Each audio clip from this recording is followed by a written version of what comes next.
On Christmas Eve, at 62 years old, my husband left me for a 29-year-old woman.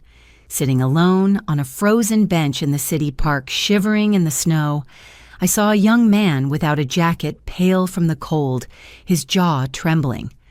I took off my own coat and gave it to him. 3 hours later, a convoy of black SUVs pulled up in front of me. The young man stepped out of one of the vehicles and simply said, "What a relief to find you here, ma'am." But before I continue, make sure you are subscribed to the Elderly Stories channel and write in the comments, where are you watching this video from? We love knowing how far our stories are traveling. My name is Sarah.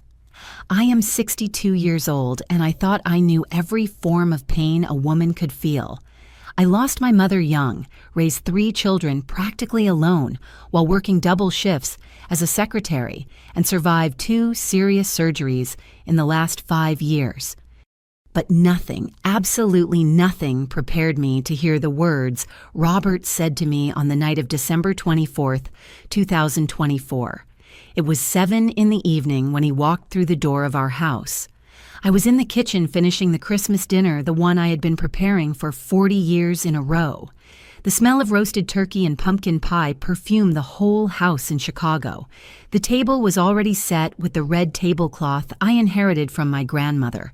The white candles lit the fine china we saved for special occasions. Robert stopped in the kitchen doorway, still wearing his beige wool coat, without taking off his shoes like he always did. That should have been my first sign that something was wrong. 40 years of marriage teach you the small rituals, the routines that define a shared life. "Sarah, we need to talk," he said, and his voice sounded distant, as if he were speaking from behind thick glass. I dried my hands on the embroidered apron, the one my oldest daughter gave me on Mother's Day. "Of course, honey, sit there. I'll pour you some coffee. You must be tired from the traffic." "I don't want coffee." He ran his hand through his graying hair, a gesture he made when he was nervous. "I want you to listen to what I have to say." Something in his tone made my stomach turn. I leaned against the countertop, feeling my legs go weak. At 62, my body was not the same as before.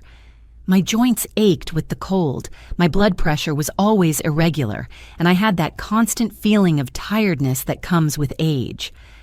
"I can't keep pretending anymore." Robert continued staring at the tiled floor we had laid together 10 years ago. "I haven't been happy for a long time, Sarah. A very long time." I felt as if the floor were opening up beneath my feet. "What are you talking about?" "We're fine. We've been together 40 years, Robert."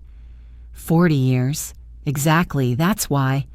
Oh, he finally looked me in the eyes, and what I saw there split me in half. It wasn't anger, it wasn't contempt, it was indifference. Pure and simple indifference. 40 years doing the same thing, having the same conversations, living the same routine.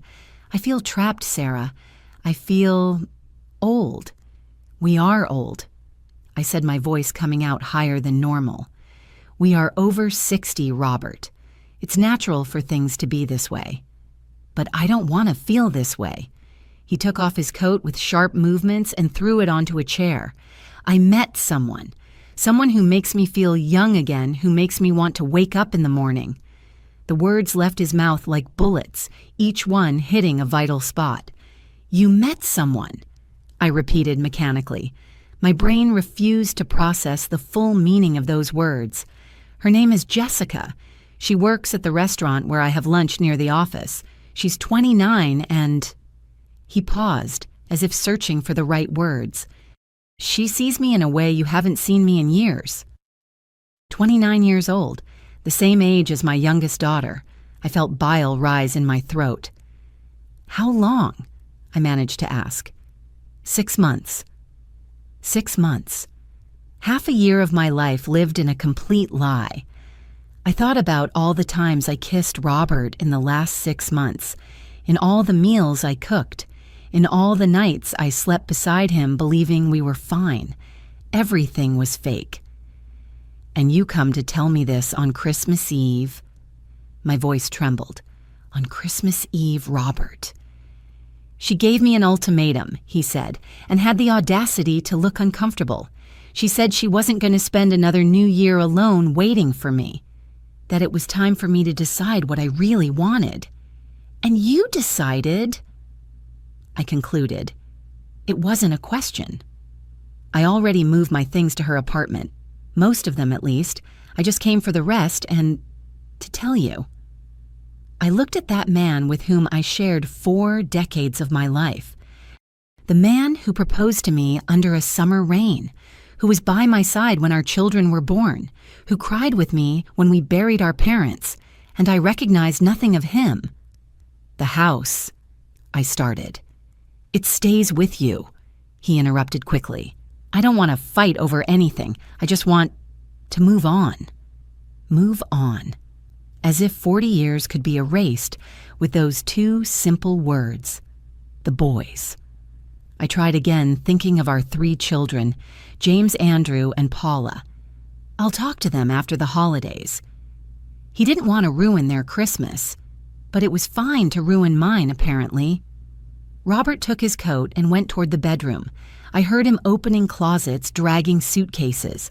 Sounds that filled the silence of the house that suddenly seemed huge and empty. I stood in the kitchen surrounded by preparations for a Christmas dinner that would never happen, feeling like a statue of salt. 15 minutes later, he passed through the kitchen carrying 2 large suitcases. Sarah, I'm very sorry, really. I didn't answer. I couldn't. My throat was closed, my eyes burned, but the tears refused to fall. It was as if my body was in shock, unable to process the magnitude of what was happening. The front door closed with a soft click, and just like that, after 40 years, my marriage ended. No screaming, no broken plates, no drama. Just a man walking out the door with his suitcases, leaving behind a 62-year-old woman and a lifetime of memories. I stood there. I don't know for how long. The oven timer beeped, startling me. The turkey was ready. I turned off the oven mechanically and stared at the set table, the food I had prepared with so much love. The Christmas decorations I had placed all over the house last week. It all seemed like a cruel farce. I took off my apron and let it fall to the floor. I grabbed my thickest winter coat from the hall closet, the brown wool one that Robert always said made me look old. I wrapped my knitted scarf around my neck and walked out into the cold night. The snow had started to fall heavily. The streets were covered by a white blanket that silenced all sounds. The houses around were lit-up windows, glowing with Christmas lights, shadows of families moving inside, happy and together. I had nowhere to go. Our children lived in other cities celebrating Christmas with their spouses' families. My few friends were all busy with their own celebrations, and I couldn't bear the idea of calling someone and having to explain what had happened, having to say out loud that my husband left me on Christmas Eve for a waitress 40 years younger. So I simply walked. The snow soaked my shoes. The cold penetrated through my thick coat, but I kept walking. I needed to move. I needed to feel something other than the hollow pain that had settled in my chest. I ended up at the city's Central Park, the one where Robert and I used to take the boys to play when they were little. There was a bench near the gazebo, partially protected by the wooden structure. I brushed the snow off the seat with my gloved hand and sat down. The cold metal pierced through my wool pants. I shivered violently. It was so cold, so unbearably cold, but I couldn't move. I couldn't go back to that empty house full of memories of a life that no longer existed. I looked at the dark sky, at the snowflakes falling incessantly. Somewhere, church bells rang, marking 8 o'clock. Midnight Mass was starting soon. Families were gathering around tables. Children were opening presents. And I was alone on a frozen bench with my life destroyed. I don't know how long I sat on that bench. The cold had already penetrated to my bones, and I could barely feel my feet inside my soaked shoes. My hands, even inside the wool gloves, were numb. But the physical pain was almost a relief. At least it made me feel something concrete, something other than the void that threatened to swallow me whole. The park was practically deserted. No one in their right mind would stay out in this cold. The few people passing by ran hurriedly to their warm homes, to their families, to their intact lives. No one looked at the older woman sitting alone on the bench. I was invisible, as I always was. For 40 years, I defined myself as Robert's wife, mother of James, Andrew, and Paula. My identity was intertwined with those people, with those roles I played. I never stopped to think about who Sarah was, the woman behind those titles. And now, sitting in that snow, I realized I had no idea. Who was I without Robert? What did I like to do, besides cooking his favorite meals and keeping the house how he preferred? When was the last time I chose to watch a movie I wanted instead of giving in to the war documentaries he loved? When was the last time I did something just because it gave me pleasure I couldn't remember? I was so lost in those thoughts that I almost didn't notice the figure approaching. It was only when I heard irregular footsteps in the snow that I raised my head. A young man was walking along the main path of the park, his steps slow and cautious. As he got closer, I could see his features better in the dim light of the street lamps. He must have been about 25, maybe 30. Tall, thin, with dark hair and unshaven beard. He wore old jeans and a long-sleeved shirt far too thin for this weather. No jacket, no gloves, no scarf. He was shivering violently. My maternal instinct, the one that 40 years of caring for others had sharpened into a second nature, activated immediately. I forgot my own pain, my own situation. All I saw was a young man freezing in the snow. "Young man," I called out, my voice coming out hoarse from the cold. "Young man, are you okay?" He stopped and looked in my direction, seeming surprised to see someone there. His eyes were dark and tense, even in the gloom. "I'm looking for a place to warm up," he said. "The shelters are full. They always fill up on Christmas. Everyone wants to feel good helping the poor folks during the holidays, you know." There was bitterness in his voice, but also resignation, as if he were used to disappointment.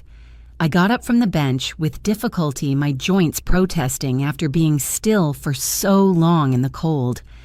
"You're going to freeze in those clothes. Where is your jacket?" He shrugged a gesture that made him shiver even more. "I don't have one. I lost my job 3 months ago, lost my apartment shortly after. The things I had were stolen at the shelter. Now I only have what I'm wearing." I looked at him more closely. Despite the beard and worn clothes, there was something about him that didn't fit the image of a homeless person. His way of speaking was articulate, educated. His hands, though dirty, didn't look like someone who had spent years on the streets. But that didn't matter. What mattered was that he was freezing, and I had a heavy coat that could save him. Without thinking much, I started taking off my brown wool coat. "Here," I said, holding it out to him. "Put this on."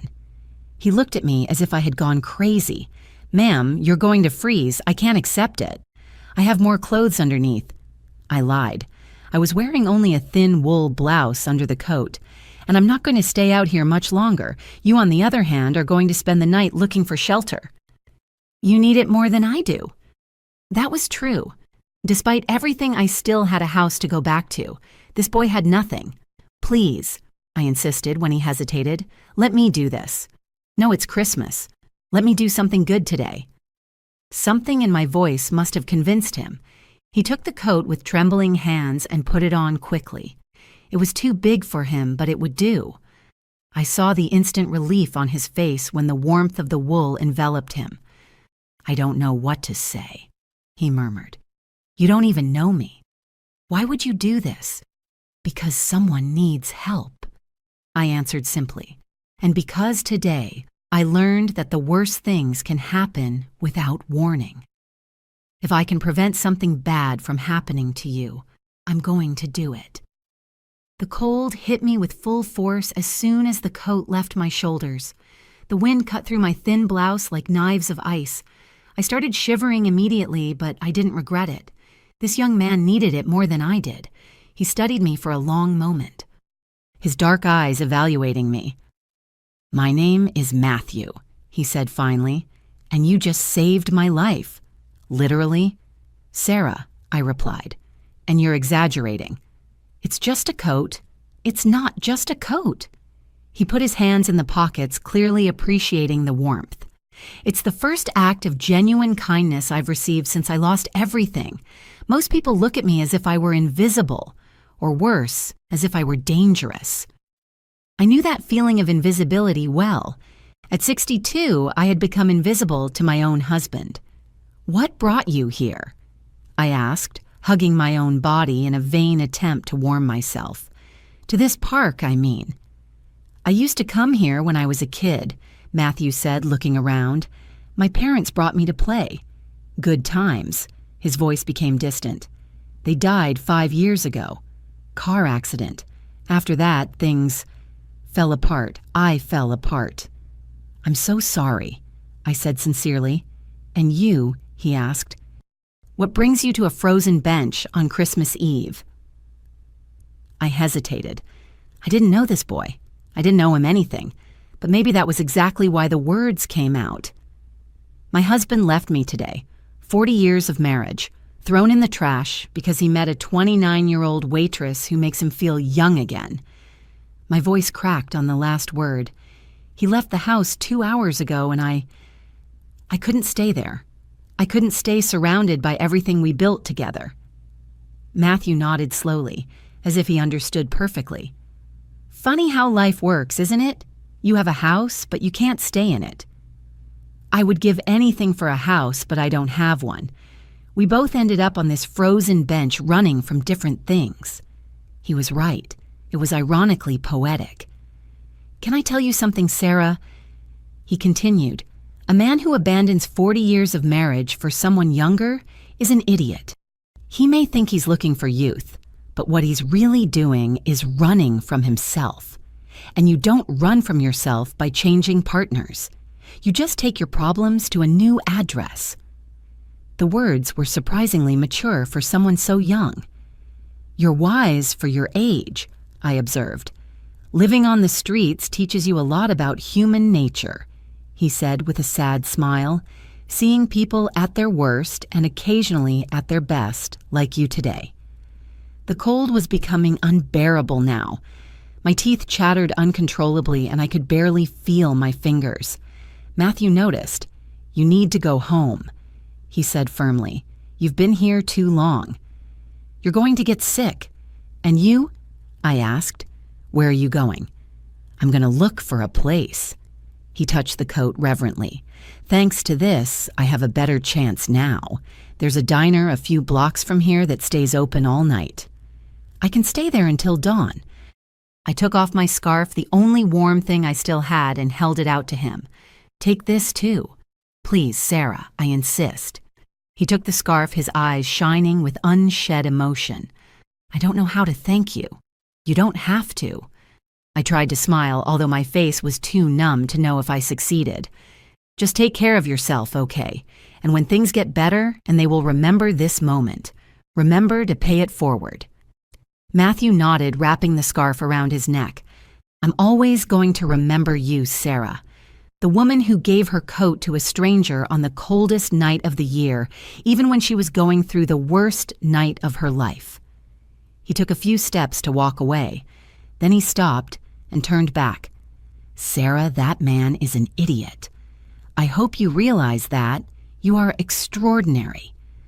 Before I could answer, he nodded at me and walked away into the snow, his figure becoming smaller and smaller until it disappeared completely into the darkness. I was left alone again now, without a coat, without a scarf, shivering violently in the cold. But for the first time on that terrible night, I felt something other than pain. I felt purpose. For a few minutes, I had made a difference in someone's life. I had mattered. The walk back home was torture. Without the coat, the cold penetrated through my thin blouse in seconds.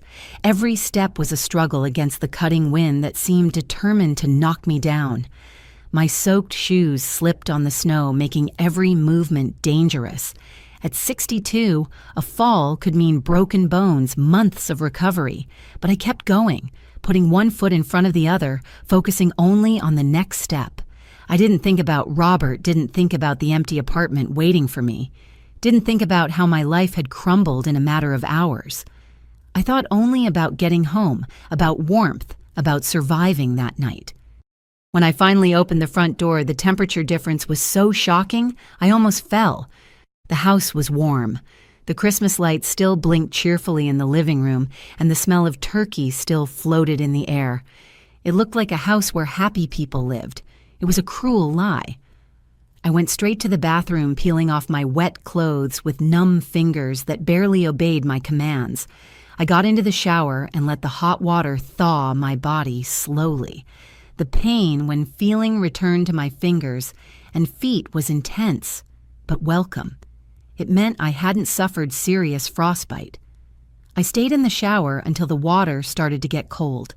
Then I wrapped myself in the softest robe I had and went to the kitchen.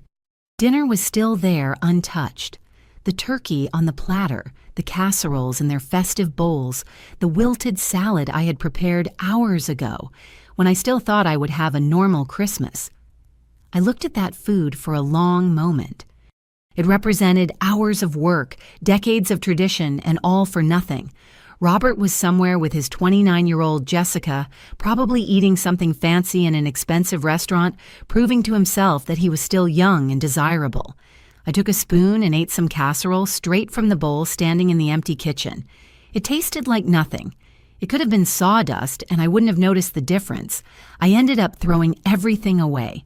Every platter, every carefully prepared dish, everything went into the trash.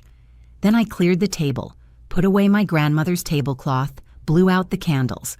I took down all the Christmas decorations in the living room and threw them back into the boxes without any care. I wanted to erase every trace of that Christmas that never happened. It was almost midnight when I finally dragged myself to bed, the bed I shared with Robert for 40 years. His side still had the indentation from where he had slept the night before. His pillow still had his scent. I hugged that pillow and finally let the tears fall. I cried for everything I had lost. Not just Robert, but the life we built, the future we planned, the person I thought I was. I cried for the 62-year-old woman I was discarded, like an old piece of furniture that no longer fit the decor. I cried for the loneliness that stretched out before me, endless and terrifying. And at some point in the middle of that crying, I fell asleep exhausted. The following days passed in a haze. On Christmas Day, I ignored my children's calls. I couldn't pretend everything was fine, but I wasn't ready to tell the truth either. So I just didn't answer sending texts saying I had a bad flu and didn't want to pass it to my grandkids. I spent the whole day in pajamas watching TV shows without really seeing anything. The house felt strange without Robert, too quiet, too empty. Every room held memories that now seemed tainted by betrayal. On the 26th, I forced myself to eat something other than toast. I made scrambled eggs that I could barely swallow. I took a shower, changed out of my pajamas, small victories that seemed monumental. On the 27th, I finally answered when my daughter Paula called for the 10th time. "Mom, I was worried. How are you? Still got the flu?" I opened my mouth to lie, to say yes, that I was feeling better. "Thanks for asking, but the words that came out were different. Your father left me Paula." Silence on the other end of the line. Then, what? And then it all came out. I told her about Christmas Eve, about Jessica, about the 40 years thrown in the trash. Paula stayed silent most of the time, only making small sounds of confirmation to show she was listening. When I finished, she was crying. "Mom, I am so sorry. I am so sorry. I'm going to catch the first flight there. You shouldn't be alone." "No," I said firmly. "You have your family, your kids. I don't want to ruin your new year, too. But Mom, I'm fine, Paula, or I'm going to be. I just need time." We talked a little more. She made me promise I would call every day, that I would eat well, that I wouldn't just stay lying in bed. I promised, even knowing I would probably break those promises. Then I called my sons too. James was furious, wanting to come immediately to confront his father. Andrew stayed silent, processing. Both offered to come visit me. Both received the same answer, "Stay with your families. I'll be fine." But the truth was, I didn't know if I was going to be fine. I had no idea how to move on from there. It was December 28th, 3 days after that terrible night that my life changed again. I was in the living room trying to find energy to shower when I heard a strange sound outside. It sounded like car engines, many car engines all arriving at the same time. I went to the window and peeked through the curtains. My quiet suburban street was being taken over by a fleet of luxury cars, black SUVs, all identical, all very expensive. There were at least 8, maybe 10 vehicles lining up perfectly along the curb. My first thought was that it must be some mistake. Maybe they were looking for someone else's house. My second thought was worry. Had something happened to one of my children? Were they police coming to deliver bad news? Then the doors began to open. Men in black suits stepped out of each vehicle, moving with military precision. But they weren't aggressive. They stood along the street like an honor guard. And then, from one of the middle cars, Matthew stepped out. But it wasn't the Matthew I had met. That Matthew was wearing dirty jeans and a thin shirt, shivering from cold. This Matthew wore an impeccable suit that probably cost more than my car. His hair was styled, his beard trimmed to perfection. He looked like he had stepped out of a business magazine. He walked straight to my door and rang the doorbell. I stood paralyzed. My brain refused to process what I was seeing. Was it really Matthew, the homeless young man to whom I had given my coat 3 nights ago? What was happening? The doorbell rang again. With trembling hands, I went to the door and opened it a crack. "Sarah," said Matthew, and his smile was warm, genuine. "What a relief to find you here. Matthew." My voice came out weak and credulous. I don't understand. What is all this?" I pointed to the cars, to the men in suits. "Can I come in?" he asked gently. "I have a lot to explain." I opened the door wider, suddenly painfully aware that I was still in pajamas, without makeup, with uncombed hair. But Matthew didn't seem to notice or care. He entered, looking around my living room with genuine interest. "So," I started closing the door behind him, "are you going to explain to me what's going on? Why are there 10 SUVs on my street? Who are those people?" Matthew took a deep breath. "My full name is Matthew Randall. I am the CEO of Randall Developments." The name was familiar. Randall Developments was one of the largest construction and real estate companies in the country. They appeared in the news, frequently involved in huge urban projects in New York and Chicago. I must have stood staring at him with my mouth open, because Matthew smiled gently and said, "Maybe you should sit down." I let myself fall onto the sofa, still trying to process. Matthew Randall, CEO of a multi-billion-dollar company. That same man was shivering from cold in the park 3 nights ago, wearing worn clothes, having nowhere to sleep. "I don't understand," I managed to say finally. "You said you were homeless, that you had lost everything." "I lied," he said simply, sitting in the armchair opposite me. "Well, not exactly. The part about my parents dying was true, and things really fell apart after that, just not in the way I suggested." He leaned forward, hands clasped.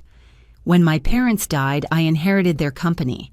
I was 23 and experienced, but I tried to make it work. For 2 years, I dedicated myself completely. I built Randall Developments into something 3 times bigger than my father ever imagined. But in the process, I surrounded myself with the wrong people. People who saw only my money, my position. I had friends who disappeared when I could no longer fund their expensive lifestyles. I had relationships with women who were more interested in my bank account than in me." His voice became lower, sadder. 6 months ago, I discovered my fiancé was having an affair with my best friend, or the man I thought was my best friend. They planned to get married after getting me to sign some documents that would transfer a large part of my assets to her. I felt my heart tighten. Betrayal was a pain I knew too well. I canceled everything, obviously, broke the engagement, cut ties with him. But that left me in a sort of existential crisis. I started questioning everything and everyone around me. Did anyone really care? Or was it all about the money? He got up and started pacing the room. So I decided to run a test. I decided to disguise myself as someone who had nothing and see how people would treat me. I spent the last 3 months doing this periodically, dressing in old clothes, walking through different parts of the city, observing how people react to someone they think has nothing to offer. "And what did you discover?"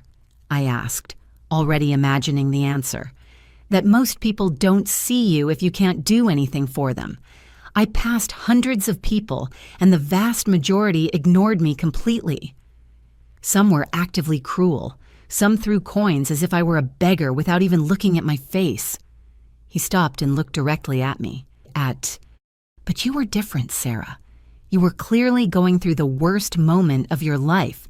Anyone would have understood if you had simply walked on, focused on your own pain. But you saw someone in need and immediately acted to help. "It was just a coat and a scarf," I murmured. "It wasn't just nothing," Matthew said firmly. "You literally took the clothes off your back to give them to a stranger, without asking questions, without judging, without expecting anything in return. You were freezing, but you worried more about my well-being than your own." He reached into the inside pocket of his jacket and pulled out my brown coat, clean pressed and looking new. "I had it restored," he said, holding it out to me. "But Sarah, I didn't come here just to return your coat. I came to make you a proposal." I took the coat, feeling the familiar fabric between my fingers. I was confused, emotional, and completely lost about where this conversation was going. "What kind of proposal?" Matthew sat back down, his posture becoming more formal, more professional. "Randall Developments has a philanthropic arm, the Randall Institute. We donate about $4 million a year to various causes, building affordable housing, educational programs, community centers. Currently, the Institute is managed by people with degrees in business and finance. They are competent but disconnected. They look at spreadsheets and reports but have never really seen the reality of the people we are trying to help." He looked at me with intensity. "I need someone who understands what it's really like to need help. Someone who has genuine compassion, someone who sees people, not numbers. And in the last 3 months of doing this experiment, you are the first person who demonstrated the kind of character I'm looking for." My heart was racing. "What exactly are you proposing?" "I want you to work as Director of Community Relations for the Randall Institute. It would be your responsibility to ensure our programs truly meet the needs of the communities. You would visit projects, talk to beneficiaries, help us understand where we can make a real difference." He quoted a salary that made me blink in disbelief. It was more than Robert and I earned together in our best years. "Matthew, I don't have experience in that area. I was a secretary all my life. How can I manage multi-million-dollar programs? You would learn and you wouldn't be alone. We have a whole team of professionals who handle the technical aspects. What we need is someone with heart, with real empathy. That isn't taught in any university." I looked at my hands, the wrinkles marking every year of my 62 years. "Why me, Matthew?" "You must have found other good people during your tests." "I found people who threw coins, people who said good luck and walked on. One woman bought me a sandwich. They were kind gestures, yes, but nothing that really cost them anything." He leaned forward again. "You gave me something that cost you. You were freezing, but you cared more about me." "That isn't just kindness, Sarah. That is sacrifice, and it is exactly the kind of person I want leading our philanthropic efforts." "I don't know." I hesitated. "It's a lot of responsibility. What if I fail?" "Then we adjust course and try again." "But Sarah, can I tell you something? That night you told me your husband left you for someone younger, that he made you feel discarded, worthless." I nodded, feeling the familiar pain squeeze my chest. "That man was a blind idiot," Matthew said with conviction. Because looking at you now, I see someone with decades of wisdom, of compassion, of strength. I see someone who chooses to help even when she is suffering. That is extraordinary, Sarah. You are extraordinary. Tears began to run down my face. It had been so long since anyone saw me that way. It had been so long that I hadn't seen myself that way. You don't have to decide now, Matthew continued gently. Think about it. But Sarah, even if you say no, I want you to know that that night changed something in me. You showed me that genuine goodness still exists in the world, that there are still people who do the right thing simply because it is the right thing. I wiped the tears with the back of my hand. Can I ask one thing? Anything. Why did you keep doing that test? You had already discovered that most people are selfish. What were you still looking for? Matthew stayed silent for a moment, looking out the window. When he spoke, his voice was heavy with emotion. I was looking for a reason to believe it was worth continuing, that it was worth building, donating, trying to make a difference. After my fiancé's betrayal, I was starting to think people were fundamentally selfish, that everything was transactional. He looked at me again. But you proved I was wrong. And that is worth more to me than you can imagine. We sat in silence for a moment.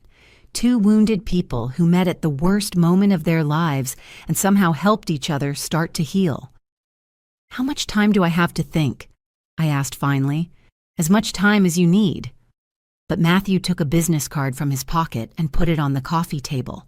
I sincerely hope you say yes. I believe we could do amazing work together. He got up to leave. I did the same, walking him to the door. At the door, he stopped and turned. That coat saved me that night, not physically. I have drivers and security guards who would have looked for me if I called, but you saved me in a different way. You saved me from losing faith in people. Thank you for that, Sarah. And please think about my proposal. The world needs more people like you in positions where they can make a difference. After he left and the SUVs disappeared down the street, I stood in the doorway for a long time, holding the business card and my restored coat. My life had been destroyed just 3 days ago. I felt old, discarded, without purpose. And now suddenly someone was telling me I was extraordinary, that I had value, that I could make a difference in the world. It was terrifying. It was exciting. It was completely unexpected. I spent the next 3 days on an emotional roller coaster. 1 hour I was convinced I should accept Matthew's proposal. The next hour I was sure it would be a complete disaster.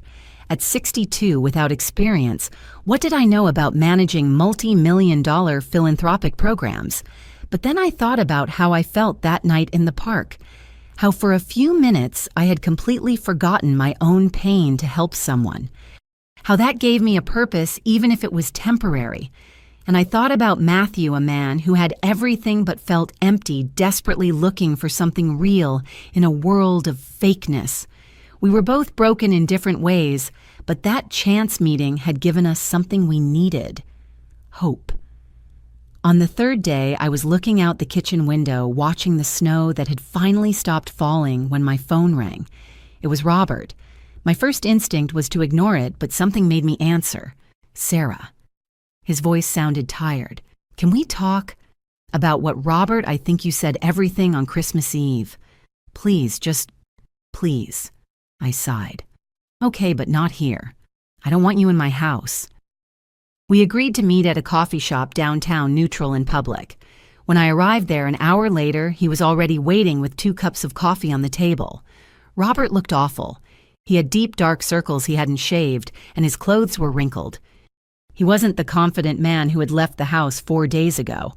Thanks for coming, he said when I sat down. I wasn't sure if you would. I almost didn't, I answered honestly. What do you want, Robert? He stirred his coffee, avoiding my gaze. I made a mistake, a terrible mistake. Something in me hardened. Really. When exactly did you realize that when Jessica started asking for things that were too expensive, when you realized a 29-year-old girl has nothing in common with a 65-year-old man? It wasn't like that, he muttered. Then how was it? I finally looked at him and saw shame in his eyes. She broke up with me 2 days after Christmas. She said I was old and boring for her, that she thought I would be more fun, but I just complained about my back and wanted to go to bed early. I should have felt satisfaction, but all I felt was a deep sadness. And now you want to come back? I concluded. Now that your fantasy of youth blew up in your face, you want to come back to the reliable and predictable wife. It's not like that. It is exactly like that, Robert. My voice was calm but firm. You discarded me like an old garment that didn't fit anymore, and now that you've found out the new clothes weren't as comfortable as you thought, you want to go back to the old one. Sarah, 40 years, can't be thrown in the trash like that. You threw them, I said dryly. You made that decision, on Christmas Eve no less. You destroyed our life together because you wanted to feel young. I picked up my coffee and took a sip, noting that Robert had remembered how I like it, with milk and a little sugar. 40 years of habit. Do you know what I realized in these last few days? I continued. I realized you were right about one thing. I was trapped in a routine, in a life that didn't challenge me anymore. But not because I was old or boring, because I had stopped growing. I became just your wife, just the mother of our children. I forgot to be Sarah. Exactly. Robert perked up as if I were agreeing with him. But we can change that. We can... No, I interrupted. You didn't understand. I don't want to go back to what we were. I don't want that life anymore. His expression changed to confusion. What do you mean? I thought about Matthew's card in my purse, about the proposal that seemed simultaneously impossible and perfect, about the chance to be something more than just someone's discarded wife. I received a job offer, I said. An important position with a lot of responsibility, something I never imagined doing. Robert frowned. What kind of job? That doesn't matter. What matters is that someone saw value in me. Someone believes I can make a difference in the world, not as your wife or as the mother of our children, as Sarah, as myself. Sarah, be realistic. You're 62. Who would give an important position to an old woman? I completed. Is that what you were going to say? He had the decency to look ashamed. Do you know what the difference is between you and the person who offered me that job, Robert? She sees me. She sees who I really am, not how old I am. She values my compassion, my life experience, my character. I stood up, taking my purse. I should thank you, actually. If you hadn't left me, I never would have met that person. I never would have had this opportunity.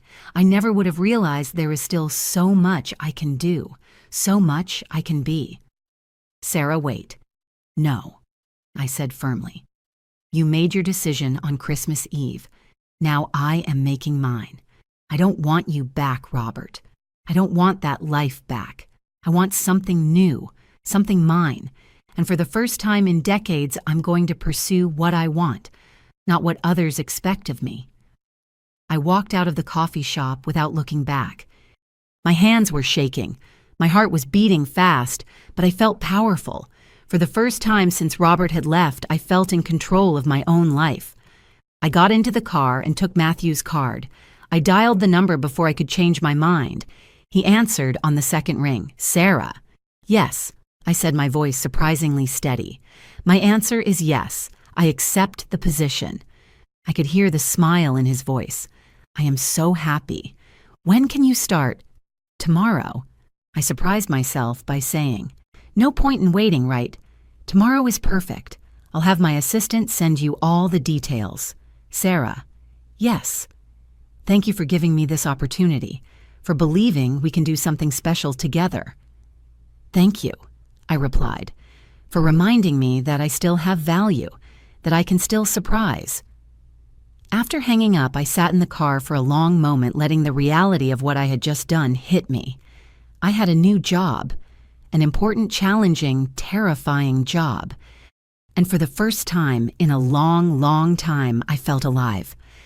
My first day at Randall Developments was a mix of absolute terror and pure excitement. The company headquarters occupied 15 floors of a glass building in the financial district. The Randall Institute was on the top 3 floors with stunning views of the city. Matthew's assistant, an efficient woman named Patricia, met me in the lobby. "Ms. Sarah, welcome. Mr. Matthew is in a meeting, but he asked me to show you everything." I spent the first few hours getting a full tour. I met the Institute team, 10 dedicated people who managed everything from project approval to monitoring results. Everyone was polite, but I could sense the skepticism in their eyes. Who was this 62-year-old woman with no relevant experience who was suddenly being placed in a leadership position? Matthew appeared at lunchtime and suggested we eat in his office while he explained his vision for the Institute.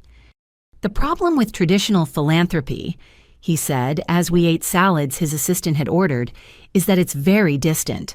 People in nice offices deciding what communities need without ever really talking to those communities.